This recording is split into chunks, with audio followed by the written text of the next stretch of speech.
나만의 색깔로 인생의 도면을 그려보는 시간. 청년 강연쇼 마이라이프 꾸미기에 오신 것을 환영합니다. 우와, 안녕하세요. 환영합니다. 네, 저는 진행을 맡은 양채윤 엘리사벳. 저는 방종우 야고보 신부입니다. 네, 오늘 마이라이프 꾸미기의 첫 페이지를 여는 날 이렇게 와주셔서 정말 고맙습니다. 한번 꾸벅 인사할까요, 신부님? 고맙습니다. 네, 이 마라꾸라는 이름을 처음 들으셨을 때 아니면 마라꾸라는 단어를 생각하시면 약간 뭐가 생각이 나시나요? 다이어리. 오, 저는 처음에 마라탕이 생각났거든요. 맞죠? 이 마라탕은 여러분들이 드시고 싶은 속재료 하나하나를 자유롭게 꾸며서 넣어서 드시는 탕이잖아요. 그래서 아마 여기 있는 분들이 지금 다 같이 주문을 하셔도 다 다른 메뉴가 올 겁니다. 마찬가지로 마라꾸도 그런 개념으로 생각해 주시면 되는데요. 다양한 분들의 강의를 들으시다 보면은 나에게 맞는, 나에게 더 득이 될 것 같은 내가 선택한 그런 방식으로 내가 주체적으로 선택해서 내 인생을 충만하게 꾸며나가는 방법을 오늘 얻어가시게 될 겁니다. 네, 마라탕 비유 참 좋은 비유인 것 같습니다. 그런 것처럼 우리 인생도 어떤 재료를 넣는 것이 좋을지, 어떤 선택을 해야 할지 참 걱정하고 고민하는 청년들도 많이 있는 것 같습니다. 다이어리를 쓸 때도 그렇잖아요. 이상하게 첫 페이지를 딱 펼쳐서 쓰려고 하면 손이 달달달달달달 완벽하게 잘 써야만 될 것 같은 뭔가 그런 마음이 들더라고요. 맞습니다. 정말 많은 스티커의 종류가 있듯이 오늘 모실 분이 바로 다재다능하신 분이시거든요. 용기를 잃지 않고 또 재능의 함정에 빠지지 않고 내가 정말 오래 할 수 있는 즐거운 일을 찾아서 인생의 주인공이 되신 분이죠. 이종범 작가님을 큰 박수로 모시겠습니다. 와! 예! 작가님! 우! 작가님! 우! 야, 작가님 안녕하세요. 네, 안녕하세요. 안녕하세요.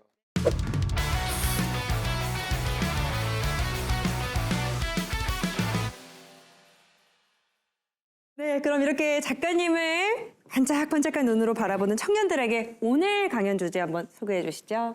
되게 많은 분들이 자기 삶 얘기를 되게 많이 물어보세요. 왜 만화가에게 그런 걸 물어보는지 모르겠지만 거기에서 떠올린 어떤 주인공이라는 존재들에 대한 얘기를 한번 공유를 해보고 싶어가지고 가져왔습니다.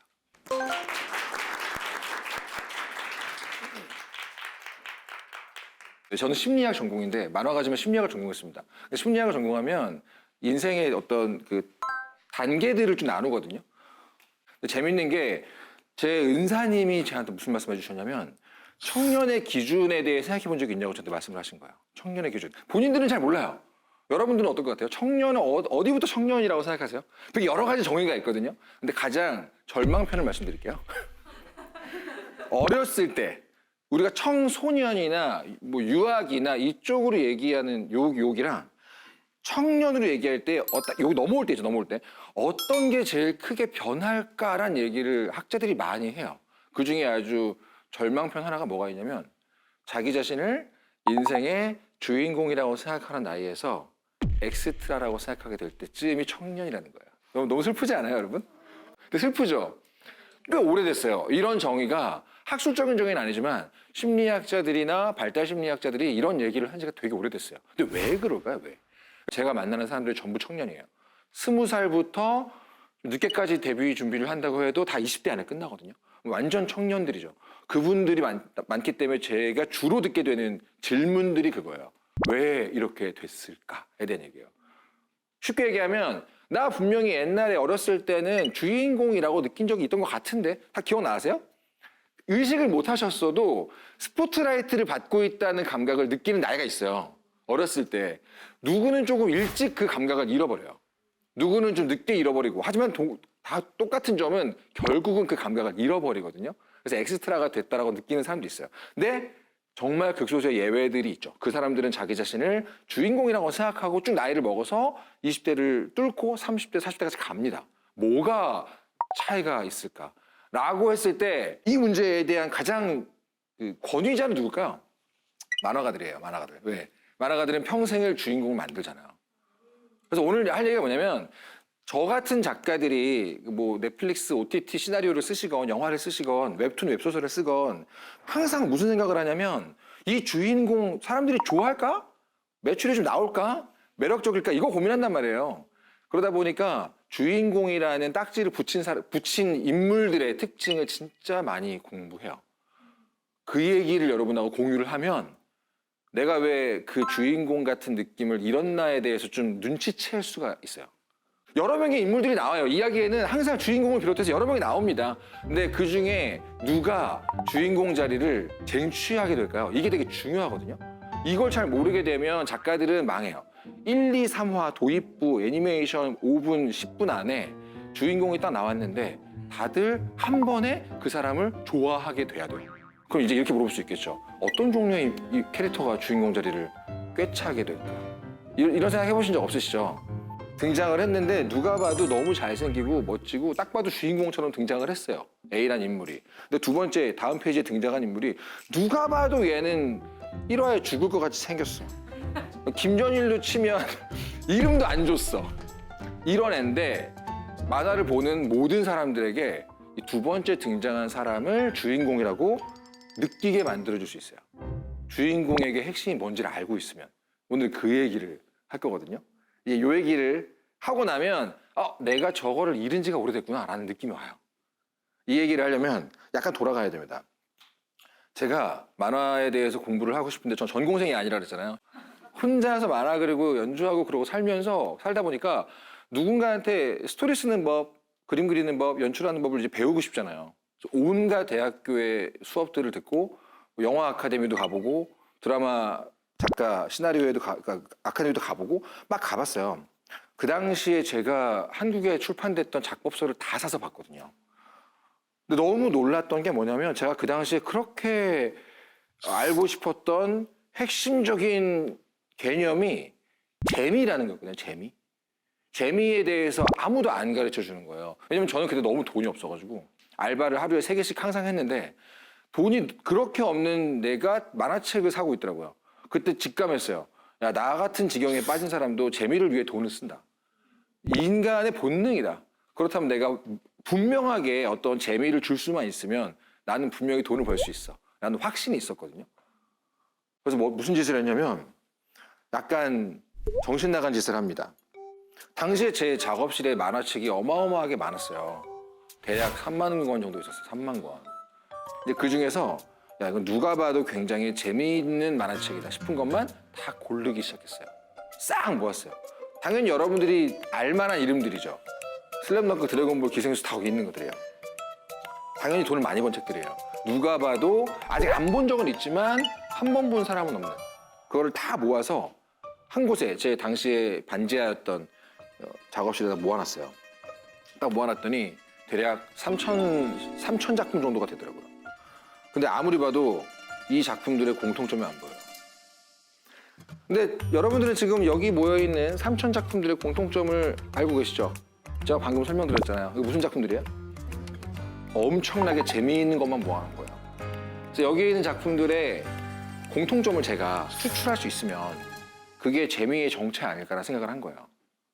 그래서 무슨 짓을 했냐면 모든 작품들을 한 줄 혹은 두 줄의 스토리로 요약을 하기 시작했거든요. 그렇게 어려운 작업을 시작했어요. 왜냐면 당시에 제가 공부하기 너무 좋은 환경이었어요. 왜냐면은 공모전 탈락 메일이랑 당시 여자친구가 헤어지자고 보낸 메일이 같이 왔어요. 동시에. 그날부터 작품을 빼서 보면서 요약하고 덮고 이거를 반복을 한 거예요. 결론부터 말하면 한 달 정도 했을 때, 한 달도 안 됐어요. 한 1, 2주 했을 때 저는 대략 감을 잡았거든요. 내가 알고 싶었던 비밀이 이건 것 같다.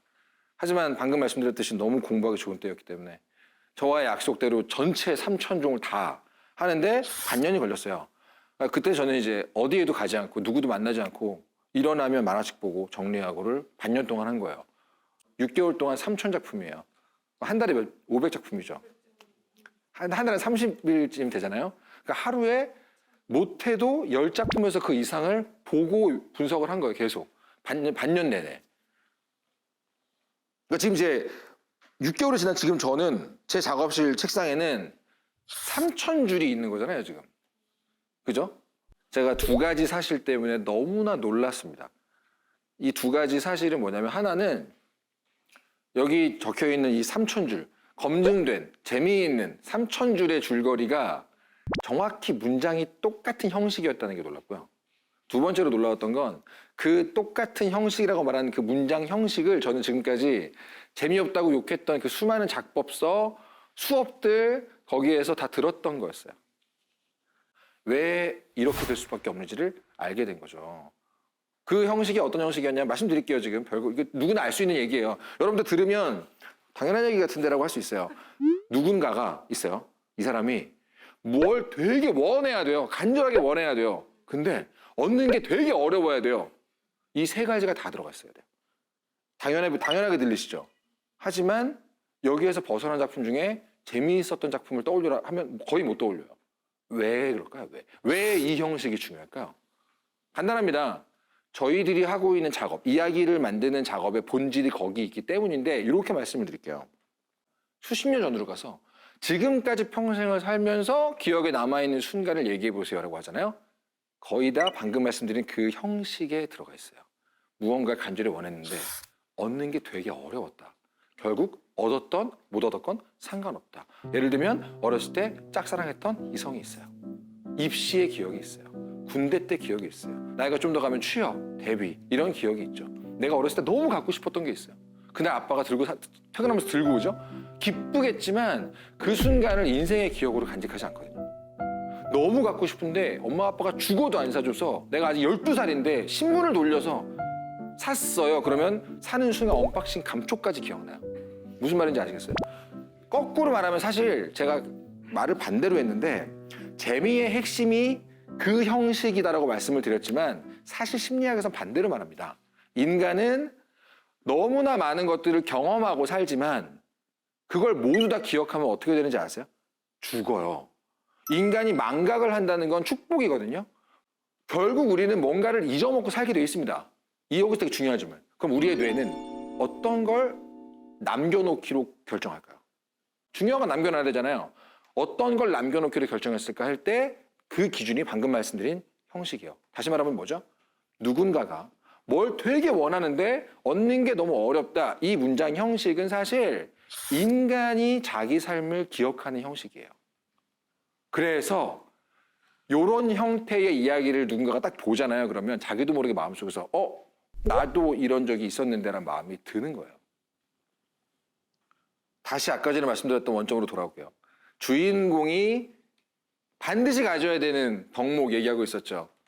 가장 중요한 게 뭘까요? 그때 방금 제가 말씀드렸던 여기에서 저는 힌트를 얻은 거예요. 누군가가 무언가를 너무 원하는데 얻는 게 어렵다. 이게 이야기의 비밀이라면, 본질이라면 주인공은 어떤 사람이어야 될까요? 주인공은 제일 간절하게 원하는 사람이 주인공이 돼요. 혹시 슬램덩크 보신 적 있어요? 슬램덩크 원작 보신 분들은 아마 아실 거예요. 주인공은 강백호잖아요. 근데 전체 이야기 중에서 딱 한순간 강백호를 누르고 주인공 자리에 올라갔던 사람이 있어요. 정대만이 농구가 하고 싶어요. 뭐죠? 겁나 세게 원하고 있는 거죠. 누군가가 뭔가 간절하게 원하면 우리의 본능은 어쩔 수 없이 훨씬 잘생긴 인물이 등장하고 있어도 더 간절히 원하는 사람을 보고 그 사람을 주인공이라고 믿는다는 거예요. 느낀다는 거예요. 이게 우리의 본능이라는 겁니다. 자, 이제 거꾸로 얘기해 볼게요. 청소년 때 내가 주인공이라고 느꼈어. 왜죠? 청소년들 가진 게 없습니다. 가진 게 없으면 어떻게 돼요? 갖고 싶죠. 원하는 게 많아요. 원하는 게 많은 뭐예요? 주인공이에요. 근데 그 사람이 청년이 된다. 주인공성을 잃었다? 무슨 뜻이죠? 가지고 원하는 게 점점 사라지기 시작하는 때라는 거죠. 왜 그럴까요? 얼핏 들으면 이상한 얘기예요. 청년들도 원하는 거 많잖아요, 사실. 안전한 연애, 나의 생계를 위한 취업 준비, 원하는 거 많죠. 소속감, 안전한 커뮤니티, 원하는 거 많잖아요. 하지만 청년기에 들어가면서부터 원하는 것들이 점점 적어지거나 약해진다. 그래서 성공적으로 청년기를 지나가잖아요. 그럼 어엿한 엑스트라가 되는 거예요. 그걸 어른이라 부르기도 해요, 보통. 이 상황을 벗어나는 방법을 찾아야 돼요. 그게 주인공의 비밀에 있는 거예요. 왜 그럴까요? 이 상황을 충실히 통과해서 어엿한 엑스트라, 다시 말하면 AKA 어른이 되고 나면 그때부터는 원하는 게 아주 적어지거나 딱히 없어집니다. 보통은 이제 이 문제를 심플하게 얘기하면 주인공 자리를 빼앗겼다라고 얘기하면 너무 멋은 있지만 너무 안 와닿잖아요. 그래서 다르게 표현하는 게 심리학계에서 오랫동안 연구한 주제였어요. 우리는 왜 욕망을 잃고 살고 있을까? 언제부터 우리는 원하는 게 없어졌을까라고 질문을 바꿉니다. 저는 아직은 좀 주인공이라는 느낌이 있는 것 같습니다. 있으세요 혹시? 괜찮아요. 너무 좋아. 이런 분들이 눈이 빛나요 좀. 그런 분들은 지금 목표로 하고 있는 게 좀 있죠. 있죠. 그런 분들이 있어요. 나 얘기 들어보니까 나 너무 아프다. 나 정형외과 가야 될 것 같아. 나 어엿한 엑스트라가 됐어. 혹시 손 들어보실래요? 이분들은 불안감일 수도 있고 두려움일 수도 있고 자신의 재능에 대한 의심일 수도 있고 여러 가지 이유 때문이지만 요 루트 위에 서 계신 분들이거든요. 그것조차 느끼지 못하는 분들이 또 있어요, 사실. 왜 우리는 무언가를 원하는 걸 못하게 되고 있을까가 사실 오늘 제가 여러분과 공유하고 싶은 이야기의 핵심 주제예요. 예를 들면 이런 거죠. 제 친한 동기가 대학원에 가서 석사 코스로 처음에 디자인했던 실험이 있는데 인간은 욕망을 하는 생물이라는 뜻인데 하루에 몇 개나 욕망할까? 세보기로 한 거예요. 간지럽다 긁어야지 포함해요. 맛있어 한 숟갈 더 먹고 싶다 포함해요. 화장실 가고 싶어 포함해요. 다 포함하면 우리는 하루에 평균 몇 개의 욕망을 가질 것 같으세요? 2040 기준 도시 거주 사람들이었어요. 대상은. 한번 때려보세요. 때려 맞춰보세요. 1,500개요? 훨씬 많이에요. 네? 3,000개가 훨씬 많이에요. 3만 개 약간 아래예요. 28,000개 정도를 평균 우리는 바란대요.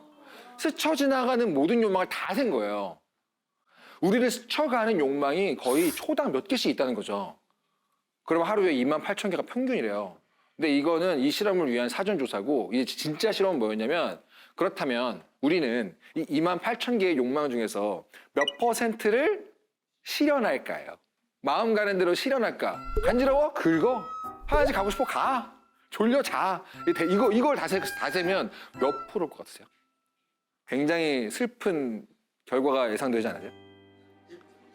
참고로 말하면 나이가 어려질수록 퍼센트가 올라갑니다. 신생아까지 가면 100%예요. 아시죠? 바로 싸고 바로 울면 바로 들어오잖아요.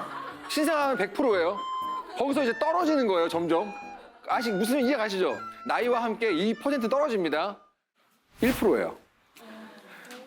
청소년들, 중학생 이런 애들이 이 결과를 들으면 어른들은 무슨 삶을 사는 거야? 이렇게 돼요. 그 친구들은 한 3%, 5% 가거든요. 어른들이 이 얘기 듣잖아요? 그게 인생이지 그러세요. 어떻게 하고 싶은 것만 하고 살아. 이러면서. 그 말은 뭐예요? 어렸을 때는 하고 싶으니까 하고 살던 삶이에요. 나이가 들면서 점점 더 해야 되는 게 늘죠. 이게 삶이거든요? 하루에 내가 마음먹은 대로 이루는 게 1%밖에 안 된다는 슬픈 현실. 이게 어떤 상황인지 혹시 해석이 되시나요? 학습된 무기력이에요. 학습된 무기력이란 말 되게 많이 들으시죠? 요약하면 이거예요. 내가 뭔가를 시도해봤는데 아무런 변화와 성취가 없어. 그럼 이 사람은 무기력을 학습한다. 충분히 피할 수 있어도 그냥 당하고 있잖아요. 근데 이게 어디에서 벌어지는 현상인지 아십니까? 100%의 신생아가 1%의 어른이 될 때까지 20여 년 동안 반복해서 겪는 일이 이거예요. 여러분들이 군대에 갔어요. 이등병이 낸 의견으로 부대가 움직입니까? 네. 신입사원으로 들어갔어요. 여러분이 작성한 보고서로 회사의 1년 계획을 세우나요? 무슨 말이죠? 내가 어떤 걸 시도해도 아무런 변화도 없고 임팩트, 영향력이 없는 상황을 계속 만나면서 나이를 드는 게 우리 인생이라는 거예요. 다시 말하면 뭐냐면 우리의 삶은 우리를 학습된 무기력 상태로 무조건 보내게 돼 있다는 거예요. 이해가 가시나요? 이게 우리가 주인공에서 엑스트라로 변하는 근본적인 이유예요. 왜? 이렇게 되면 제일 먼저 나오는 현상은 바라는 게 없어집니다. 내가 뭘 바라봤자 될 리가 없으니까 이게 학습되는 거예요. 그리고 바라는 게 없다는 말은 뭐예요? 아까 얘기했죠. 주인공의 기준 1번. 가장 간절히 바라는 사람이 주인공이 된다. 나는 바라는 게 없어지고 있죠. 당연히 엑스트라가 됩니다. 사실상 이 상황, 이 사실을 되게 객관적으로 파악하고 느끼기만 해도 생각보다 많은 게 해결되긴 해요. 아, 내가 지금 처한 문제가 이거야라는 걸 알고만 있어도 의식적으로 뭔가를 바래보려고 노력을 하거나 내 안에 있는 무기력을 치워보려고 애를 쓰거든요. 이것만으로도 꽤 많은 사람들, 아직 청년 단계에 있는 사람들은 꽤나 많은 분들이 주인공성을 다시 획득하세요. 근데 40대, 50대가 됐을 때 이걸 들으면 알고 있다는 것만으로는 주인공성을 다시 가져오지 못해요. 왜냐면 학습된 무기력의 시간이 이미 청년보다 2배 넘게 길잖아요. 미국이나 유럽은 이미 사실 이 문제 가지고 심리 상담이 거의 일상화가 됐어요. 그래서 다시 주인공 자리에 자신을 갖다 놓기 위해 애쓰는 사람들을 위한 다양한 클리닉들이 북미에도 많고 유럽에도 많고 한국은 별로 없지만 저 같은 만화가들, 저 같은 오타쿠, 스토리 만드는 사람들끼리 비밀리에 알고 있는 게 있는 거예요. 당연히 이런 상황이 되면 무기력도 학습되지만 본인은 의식하지 못하겠죠? 재미가 없어지죠, 그냥 삶이. 그래서 여러분들 그렇게 게임을 하는 거예요. 왜? 게임에 가잖아요. 이걸 간절히 바라면 됩니다. 그리고 미션 딱 주죠. 갑자기 내가 주인공성이 확 올라와요. 내가 이걸 어떻게든 해내면 나는 분명한 성취를 하고 분명한 아이템을 받고 분명히 레벨업을 하고 이게 뭐죠? 주인공이 계속 하는 행동들을 나 잃어버린 지 꽤 됐는데 로그인하면 주는 거예요. 이게 되게 중요한 성취의 감각이거든요. 새로운 시도를 못하는 사람들이 비슷한 상황에 많이 처해 있습니다. 저는 대학교에서 강의를 할 때 제 수업에 좀 유명했던 것 중에 하나가 보통 미국 드라마 같은 데서 대학 강의 보시면 막 대형 강의인데 학생들이 막 의견 얘기하고 막 질문하고 서로 대화하고 막 이러잖아요. 근데 한국 대학교에서 그런 풍경 본 적 있으세요? 입을 여는 학생이 없죠? 왜일까요? 왜 그럴 것 같으세요? 버니가 그렇게 만들었다. 눈치 보여서. 맞아요. 버니가 뭘 어떻게 만든 거예요? 눈치는 뭘 눈치를 보는 걸까요? 너무 정답이거든요. 이거 정답이에요. 좀 자세하게 얘기해 볼까요? 타인의 시선, 타인의 무엇을 신경 쓰는 걸까요? 여러분들 우리가 네? 아, 정확합니다. 눈치 빠른 분들이구나. 여러분 산부인과에서 애가 태어났을 때 여러분이 태어났을 때 제일 먼저 들은 육성이 뭔지 아시죠? 기억나세요? 기억날 리가 있나? 손바람 몇 개. 나 그거 세잖아요. 근데 그 전에 어나운스 하는 첫 번째 말이 뭐냐면 몸무게거든요. 몇 점 몇 킬로 우량합니다, 미숙합니다부터 해요. 태어나면서 제일 먼저 듣는 게 뭐예요? 점수예요. 우리는 이 세상에 태어나서 처음 듣는 말도 점수, 별점이었고요. 그 뒤로 지금까지, 여러분 지금 올 때까지 한 번도 예외 없이 내 주변에 나에게 점수, 평가, 별점을 낼 준비를 한 사람들. 항상 곁에 두고 산 거예요. 그러면 당연히 수업 시간에 질문하라 그러면 질문하겠어요? 내 질문은 몇 점짜리일까? 멍청한 질문이라고 생각하지 않을까? 이거부터도 안 나온단 말이에요. 평가를 당하는 게 당연한 세상에서 짧게는 20년이겠죠? 청년이니까. 길게는 한 50년 해봐요. 그러면 뭔가 새로운 시도를 할 때 제일 먼저 드는 생각이 뭘까요? 몇 점짜리 할까? 그렇지 않겠어요? 이상하지 않습니까? 근데 제 수업에서 뭘 하냐면은 누가 질문을 하잖아요. 그러면 질문을 한 사람도 약간 벙찌게 방금 너무 좋은 질문을 했다고 느끼게 만들어주거든요. 그거를 대놓고 얘기해요. 그리고 보여줘요, 실제로. 그러니까 애들은 내 질문이 왜 좋은 질문이었는지를 구체적으로 듣게 되니까 제 수업에서는 질문이 엄청 많이 나와요. 서로 얘기하고. 그런 걸 만들어주는 거예요. 저 이거 어디서 배웠냐면 방금 얘기한 주인공의 원칙 공부하다가 배운 거예요. 교육에 도움이 되더라고요. 그래서 저의 학생들은 전부 다 만화가 준비하고 웹소설 작가 준비하니까 어떻게든 원고를 만들고 작품을 해가지고 내야 될 거 아닙니까? 근데 진짜 못하는 애들이 있어요. 아예 안 나온대요, 이 작품이. 어떻게 하면 될까요? 그 친구들하고 얘기를 해보면 거의 대부분 비슷해요. 어떤 문제에 빠져 있냐면 그 친구들이 지금 여기 계신 분들이 뭔가 추구하고 있다면 아마 도움이 될 만한 얘기일 거예요. 인간은 반복하면 늘 수밖에 없어요. 중요한 건 늘기 전에 관두냐, 늘 때까지 가느냐 문제거든요. 그럼 이제 중요한 건 이거예요. 나는 왜 성장해서 괜찮게 할 수 있을 때까지 가지 못하고 그 전에 관뒀을까? 이유는 명확합니다. 내 손 끝에서 나온 엉망인 결과물을 볼 용기가 없어서 그러거든요. 왜? 이거 누가 평가할 게 분명하니까.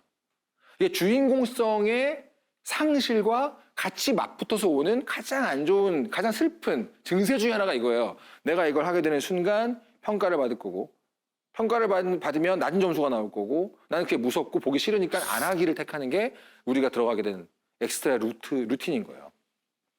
그때마다 얘기하죠. 그럼 거꾸로 얘기해보자. 지금 네가 만화를 그렸는데 이게 아주 멋진 만화로 나올 근거를 한번 얘기해보자. 그럼 그 친구가 가만히 생각을 해봐요. 없거든요. 왜? 크로키를 한 만장을 했나? 지금까지 만화를 10년을 그렸나? 안 해봤잖아요. 그럼 이상하게 나오는 게 당연하죠.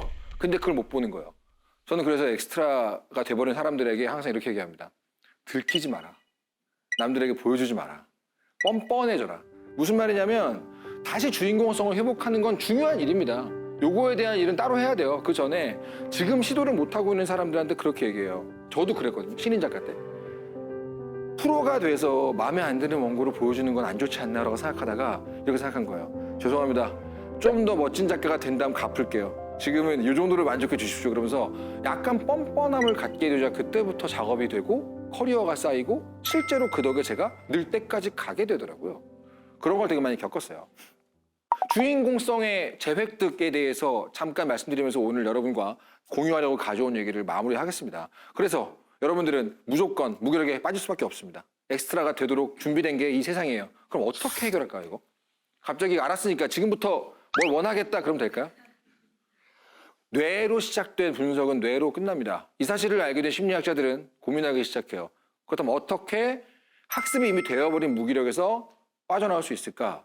이 세상은 우리를 무기력하게 만들겠다고 달려들 때 우리가 어떻게 해야 될까를 되게 얘기를 많이 합니다. 우리의 뇌는요. 어떤 경험을 기억할 때 그 경험의 어떤 거대한 크기보다는 디테일을 되게 중시합니다. 지금 우리는 무언가를 시도했지만 마음대로 안 되는 경험을 반복했죠. 상담가들이 그래서 제일 먼저 이거부터 시켜요.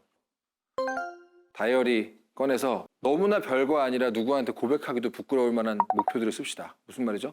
출근하면 창문을 여세요. 써요. 별거 아니죠. 목표라고 할 수도 없잖아요. 한 페이지 남겨놓고 멈춰놓은 책 이번 주 안에 읽읍시다. 별거 아니잖아요. 써요. 근데 재밌는 게 뭐냐면 다음 날 출근해서 창문을 열고 다이어리에서 그 항목을 지우는 순간 우리의 뇌는 방금 전에 기억했던 무기력한 실패 옆에 하나를 차감해요. 계획한 대로 성취함. 이게 되게 중요한 거거든요. 실제로 사람들이 내가 성취의 경험을 누적시켜서 무기력의 경험을 상쇄하겠다라고 하는 사람들이 보통 나이가 30이 되고 40이 돼도 뭔가를 소망하는 주인공 자리에 있는 사람들의 공통점이에요. 전 그래서 항상 어떻게 나에게 소소하고 별거 아닌 성취를 선물할까를 늘 고민합니다. 이게 남들에게 들키면 부끄러울 정도로 별거 아니어도 괜찮아요.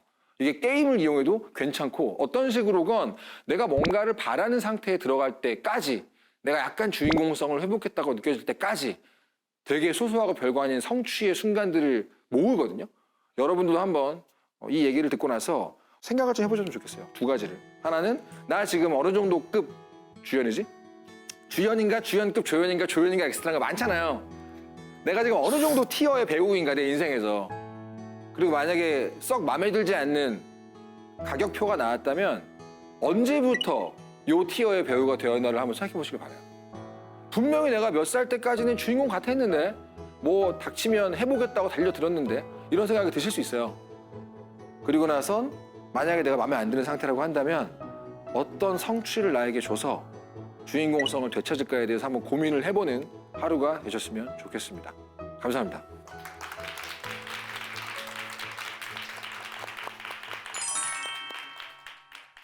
네, 나만의 인생 꾸미기 첫 시간 이종범 작가님과 함께했습니다. 이 재능을 찾아야 한다는 부담은 좀 내려놓고 오래 하는 즐거움으로 인생을 꾸미는 이야기를 좀 들어보았는데요. 신부님은 어떠셨나요? 저는 저의 어떤 이야기를 좀 돌아봤던 것 같아요. 나는 내 이야기에서 얼마만큼의 주인공인가, 지금 무엇을 열망하고 있는가에 대한 생각을 많이 했던 것 같습니다. 결국에 열망이라는 것, 그것을 또 다른 말로 바꾸면 희망이라고도 바꿀 수 있을 것 같아요. 물론 어른들도 여러 가지를 희망하죠. 좋은 집, 좋은 차, 어떤 좋은 이름, 뭐 이런 것들을 우리가 추구하는데 그 열망이 과연 어린 친구들, 특별히 청소년들이 가지고 있는 내 삶을 얼마나 주도적으로 가져갈 수 있는가에 대한 열망보다는 훨씬 덜한 것이 아닐까라는 생각이 듭니다. 쉽게 변하는 가치나 이런 것에 휘둘리지 않고 내 삶을 바꿀 수 있는 더 좋은 사람이 되길 위해서 추구하는 마음, 그럴 때 우리의 삶이 더 아름다워지지 않을까라는 생각도 해보게 됐습니다. 맞는 것 같아요, 신부님. 아까 말씀드린 대로 다이어리의 첫 페이지 너무 완벽하게 쓰지 않으셔도 됩니다. 작가님의 꿀팁을 빌리면 저는 아까 여기 앉아서 들으면서 그래, 오늘 집에 가면서 세차하기. 세차한 지가 좀 오래됐거든요. 그리고 집에 가서 시켜 먹지 않고 집밥 해 먹기. 이런 작은 것들로 라면도 집밥 맞죠? 이런 작은 성취감을 오늘부터 좀 이뤄가면 좋겠다라는 생각을 했으니까 작은 성취로 또 큰 기쁨 누리시면 좋겠습니다. 네, 마이라이프 꾸미기. 꾸민다라는 것은 좀 어려운 일일 수도 있지만 무언가를 해나갈 때 우리는 또 새로운 모습을 갖춰 나간다라는 것 기억하시면서 다음 시간에도 청년 여러분을 위한 알찬 강연으로 찾아뵙겠습니다. 감사합니다. 안녕.